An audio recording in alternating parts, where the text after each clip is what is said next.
Y de los ERTEs y de la situación industrial vasca vamos a hablar con Néstor Álvarez, que diría que entró en Altos Hornos de Vizcaya en la Escuela de Aprendices y toda su vida laboral la ha dedicado a Altos Hornos, y también está en la Fundación de la Siderurgia Integral. Arratsaldeon, Néstor, muy buenas tardes. Hola, Arratsaldeon, buenas tardes. En esta ocasión la conexión la hacemos vía telefónica. Esperamos que la próxima vez te podamos ver, Néstor. Pero en principio vamos a empezar por lo positivo. ¿Cómo valoras o cómo calificas esta próxima reapertura del ACB de Sestao, que digamos es lo que queda del antiguo Altos Hornos de Vizcaya? Bueno, sí, queda bandas también, pero lo que era la fábrica de Sestao, efectivamente, pues no me la valoro de forma positiva, porque todo lo que sea recuperar de nuevo producciones, pues vendrá bien no solamente para Arcelor, sino para los trabajadores aquí en Vizcaya y en Euskadi, ¿no? Entonces, me parece una noticia buena que hayamos superado esta crisis de mercado de pedidos y que la ACB al menos a final de año tenga ya una cartera en torno a las 40.000 toneladas mensuales. Néstor, dices qué buena noticia que supere la crisis. Sin embargo, a nivel global, a nivel industrial, ¿hemos superado la crisis o todavía queda lo peor? No, superar no, que va. Esto es una buena noticia en el camino, en un camino muy, muy tortuoso. Porque claro, una cosa es que pongamos en marcha la ACB y otra es la crisis que no solamente afecta a la siderurgia, sino yo creo que a muchos sectores de la economía de este país. Por lo tanto, para que podamos ver la luz al final del túnel, todavía queda bastante. Lógicamente, pedirán a los trabajadores, como siempre, que sigan haciendo sacrificios. ¿Cómo valoras la labor de los gobiernos vasco y central en la reactivación económica? ¿Lo están haciendo bien? ¿Qué deberían hacer? Bueno, yo creo que es un tema muy complejo porque con el tema del COVID-19 pues ha paralizado bastantes planes de futuro que había de recuperación industrial y económica, y por lo tanto esa espada que se ha puesto ahí con el tema de la salud pues está dañando, yo entiendo que muy duramente la posibilidad de la recuperación económica y industrial. Las medidas que se están tomando, hombre, son las mínimas que se podían tomar, como es proteger que los trabajadores, en vez de verse despedidos, pues tengan coberturas sociales que les permita superar unas condiciones dignas lo que queda de esta crisis originada en este momento por el tema del COVID-19. Pero valorarlas, yo creo que tal y como está la organización hay que valorarlo positivamente siempre que haya una negociación, se establezcan acuerdos y haya propuestas donde los trabajadores no se van a lesionar. De todas formas, ya estamos conociendo datos que dicen que cuando acaben los ERTEs es cuando van a comenzar los despidos. Esperemos que no. Es que ahí sí nos van a tener, yo creo que las empresas que una vez que dejen de utilizar los ERTEs porque el gobierno ha terminado con ese compromiso, se lo tendrá que pensar mucho antes de despedir a la gente. Es decir, lo que no pueden estar es beneficiándose de los mecanismos que ha puesto el Estado a disposición de las empresas y los trabajadores, y una vez que el Estado retire estos mecanismos, pues que digan ahora empezamos a despedir. Bajo ningún concepto vamos a permitir, entiendo yo que los trabajadores van a permitir los despidos. Ahí habrá una pelea importante y esperemos que esos que hablan de despidos reflexionen y vayan a un cauce de diálogo y de encuentro que permita normalizar. Y si al final tiene que haber excedentes en algún sector, que sea con vías no traumáticas, como se ha hecho en otros momentos, donde se han adecuado las plantillas, pero los trabajadores no han tenido una lesión en sus condiciones económicas y sociales, y por lo tanto esos mecanismos que han valido en otras épocas también muy duras de crisis deberían retomarse y ser un poco el punto de mira en un futuro. Ujú. Tú que te has movido también mucho a nivel sindical por Europa, ¿cómo definirías la situación que se está viviendo allí desde este punto económico, desde el punto de vista industrial? Pues yo entiendo que también con cierta preocupación. Es decir, España forma parte de la Unión Europea desde hace años.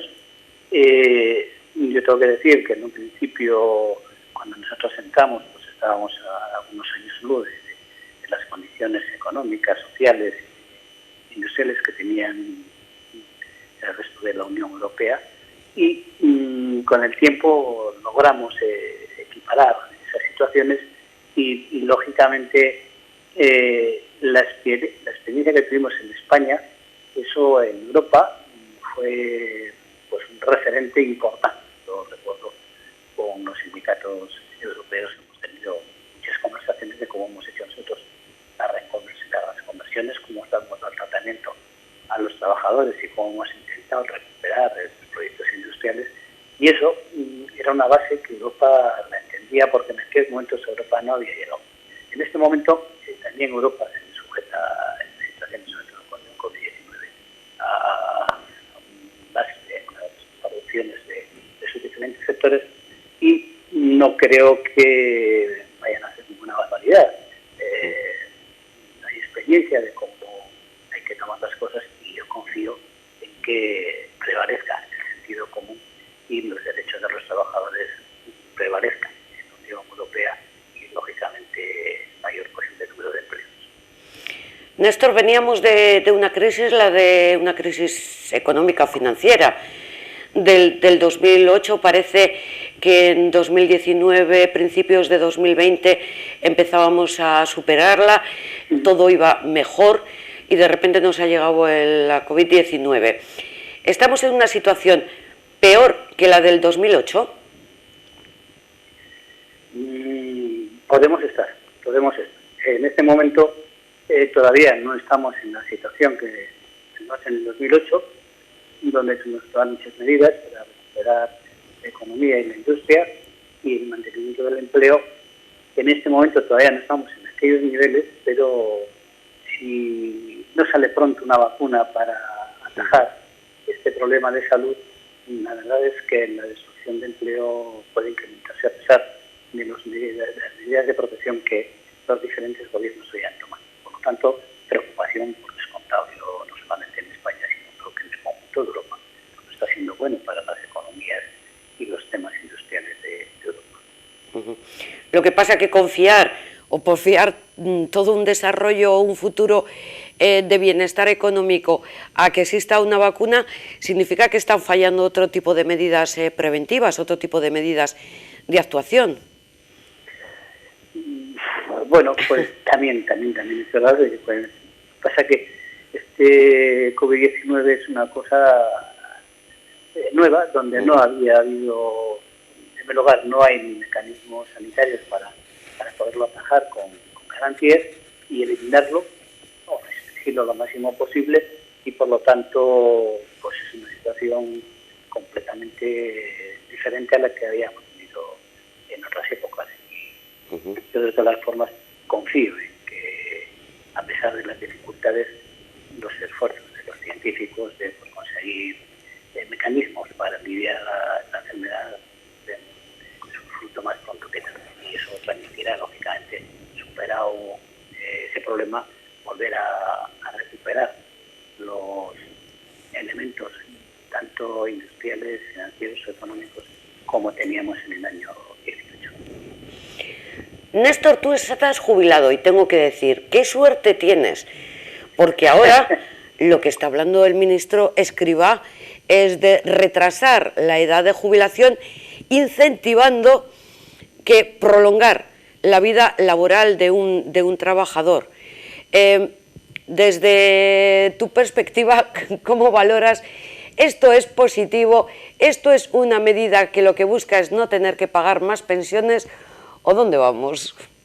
Yo la verdad es que yo me puedo considerar efectivamente, al estar jubilado, pues un privilegiado, ¿no?, con lo que está pasando en estos momentos. De todas formas, yo no estoy de acuerdo con estas medidas que se están proponiendo. Creo que hay una experiencia muy rica con los contratos de relevo, donde manteníamos empleo, se incrementaban las cotizaciones porque cotizaba el que iba a su casa y cotizaba el que le sustituía, y por lo tanto la Seguridad Social tenía en alguna medida pues un bombón de oxígeno, una bombona de oxígeno para poder aguantar.